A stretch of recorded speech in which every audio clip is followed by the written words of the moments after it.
ازيكم يا حبايبي؟ عاملين ايه؟ يا رب تكونوا بخير وعلى خير دايما، واتمنى الحاجه اللي انا بقدمها تعجبكم ان شاء الله. تعالوا افطروا معايا بقى بيض وفلافل وجبنه وشاي، والحمد لله على كده. نفطروا بقى لقمه سريعه كده على السريع ونشوف هنعمل ايه النهارده. زي ما قلت لكم كده، اليوم بتاعنا مش بيخلص من ايه؟ مش بيخلص من الشغل هو اللي هيقضي علينا والله. يلا ربنا يعين الجميع ان شاء الله. اتفضلوا معايا يا حبايبي، يلا نفطر ونشوف يومنا هيكمل ازاي بإذن الله. اللي عندها بقى حبة معين يلا تقوم تتحرك كده وتتنشط، هتلاقي نفسها ايه بقت تمام. زي ما انتوا شايفين انا راجعه لكم العلبه دي كانت مليانه، انا خلصتها الصراحه. راجعه لكم بحاجه كده سحريه هتخلي الكوبايات والاطباق والحلل تلمع معاكي بدون اي مجهود. ماشي.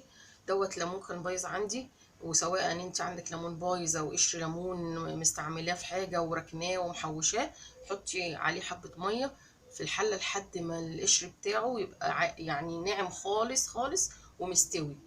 ماشي. وتحطيه وتضربيه وتصفيه. انا بقى لا صفيت ولا ضربت، انا خليته كده زي ما انتوا شايفين. كانت العلبه دي مليانه بصراحه سحريه جدا يعني. مع صابون المواعين هتشوفوا بقى دلوقتي هيعمل ايه. بتاخدوا بقى حته مثلا كده او قيمه معلقه،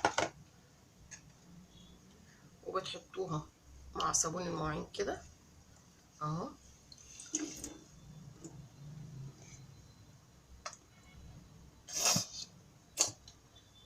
تمام. وهتشوفوه دلوقتي هيعمل ايه في الكوبايه. بصراحة بيخليها فلة فلة فلة.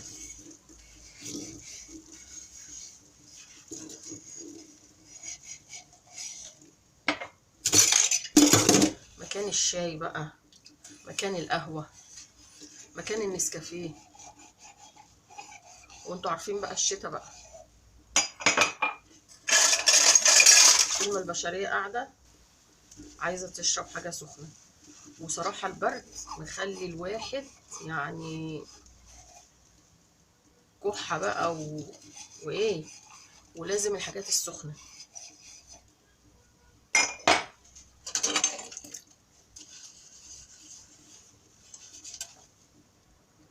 بصراحة عجينة الليمون دي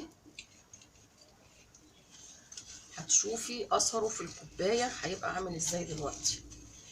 اول ما تيجي تغسلي الكوبايات طبعا، عشان ايه ما تكرفش حاجه من المواعين بتاعه الاكل. ماشي. ادي الغسيل.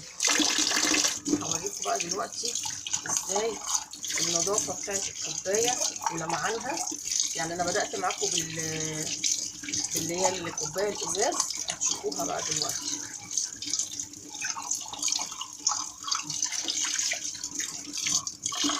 اظن باينه تحت الميه يعني. ايه رايكم؟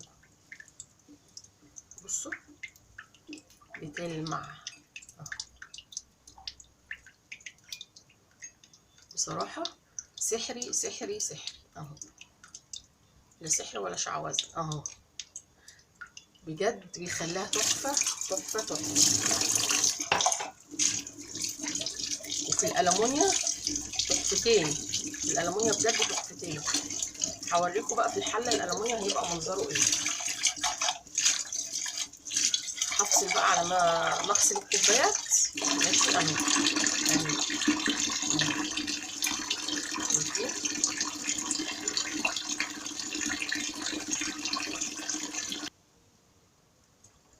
تعالوا بقى اوريكم هيعمل ايه في الحله الالومنيا. ماشي. انا وريت لكم اثر الليمون بيعمل ايه في الكوبايات. هوريكم دلوقتي هيعمل ايه في الحله الالومنيا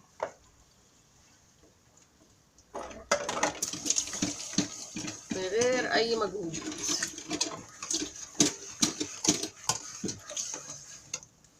وطبعا السلكه، يعني هو مش هينفع من غير السلكه لوحده. مش هقول لكم بقى ايه يعني لا دي ليفه ومش عارفه، لا لا لا، لازم السلكه عشان هي برضو هتساعده ان هو ينظف معاكي الحاجة. ماشي.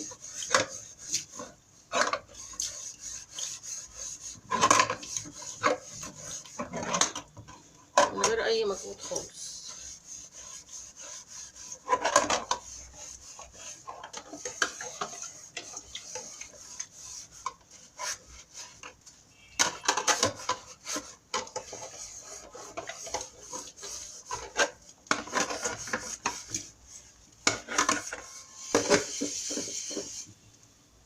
ماشي يا حبايبي، شوفوا بقى، شوفوا الجمال والروعة، شوفوا الحلة من جوه.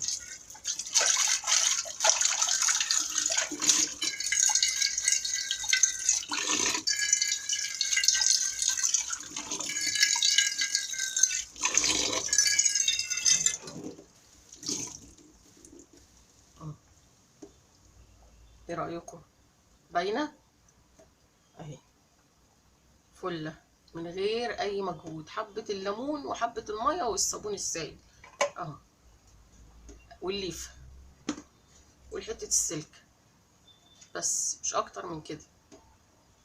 بصراحة هو عجبني قوي، فقلت ان انا اقول لكم يعني. اللي حابب يجرب يجرب، ويقولوا لي في الكومنتات يعني نفع معاكم ولا لا. بصوا،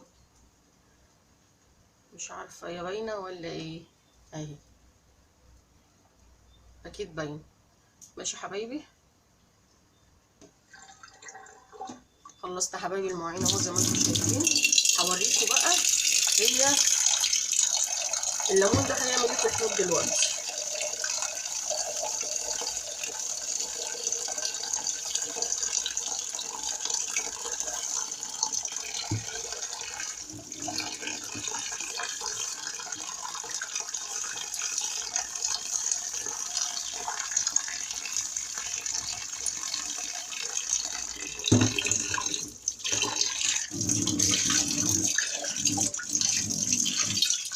شايفين الحلة اهي، حلة تانية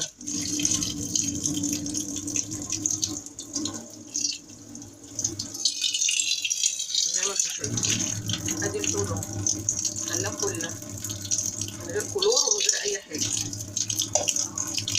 خلصنا مواعيننا، نخش بقى على الاكل بقى. حبايبي الغسالة طبعا شغالة اللي هتخلص علينا، وطبعا شفتوا المواعين معايا شكلها ايه، ووريتكم اللي هي الليمون عملي في الألمونيا وعملي في الكوبايات، بصراحة فظيعة زي ما انتوا شفتوها. وعندنا بقى أكل مفايض كتير في التلاجة، فقلت أعمل جنبه ايه، كل يوم حيرة وكل يوم هناكل ايه ونشرب ايه. قلت أسلق جنبه حبة بطاطس نعملها بتومة كده بخضرة، وبدنجانية نشويها نعملها بابا غنوج. والحمد لله على كده، ربنا يديمها نعمة يا رب. يلا نشوف بقى هنكمل ازاي ونرجع لكم ان شاء الله. حبايبي يلا، ادي يوم غسيل تاني اهو، والغسيل قلنا ايه مش بيخلص، ده هيخلص علينا اهو.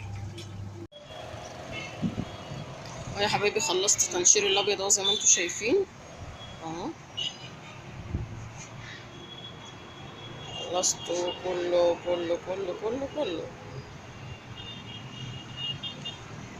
وبغسل بقى في الالوان، ونشوف هنكمل نعمل ايه، هنشوف هنكمل اكلنا ازاي. يلا حبايبي، حبايبي رجعت لكم بعد ما عملت البابا غنوج زي ما انتم شايفين اهو. شوينا البدنجان على العين بوتاجاز زي ما انتم شفتوني. ماشي. وبعد كده عملنا ايه بقى، قشرناه وحطينا عليه فلفل احمر حامي، وثوم وملح وكمون، بس ابسط بابا غنوج وطحينه. وعملنا البطاطس زي ما انتم شايفين كده اهي. حطينا تومة على النار تصفر شوية تبقى لونها مصفر، وحطينا البطاطس هرسناها زي ما انتم شايفين، وحطينا الكزبرة وملح وكمون. ولو عايزة تحطي حبة شطة حطي. جميلة، أكلة جميلة جدا جدا زي ما انتم شايفين. وسايبين بقى الأكل التاني بتاعنا يتسخن لما نكمل بقية الحاجة يعني. بس انا قلت اوريكم الصنفين الجداد اللي انا عملتهم، واتمنى ان يعجبوكم ان شاء الله، ونكمل يومنا بقى ونخلص غسلنا ونخلص مواعيننا والحمد لله على كده، ونروح نتغدى. يلا اتفضلوا تعالوا اتغدوا معايا. واتمنى ان كل حاجة انا بعملها تعجبكم ان شاء الله، ونكون نكبر ببعض ونكون عون وسند لبعض. واكيد انا بكبر بيكم واكيد انتوا بتكبروا بيا. عايزه رايكم في الكومنتات، عايزه اللايكات بالله عليكم ما تنسوها. واتمنى كده تتواصلوا معايا. واشوفكم على خير حبايبي. مطبخ عزة، مع السلامه حبايبي.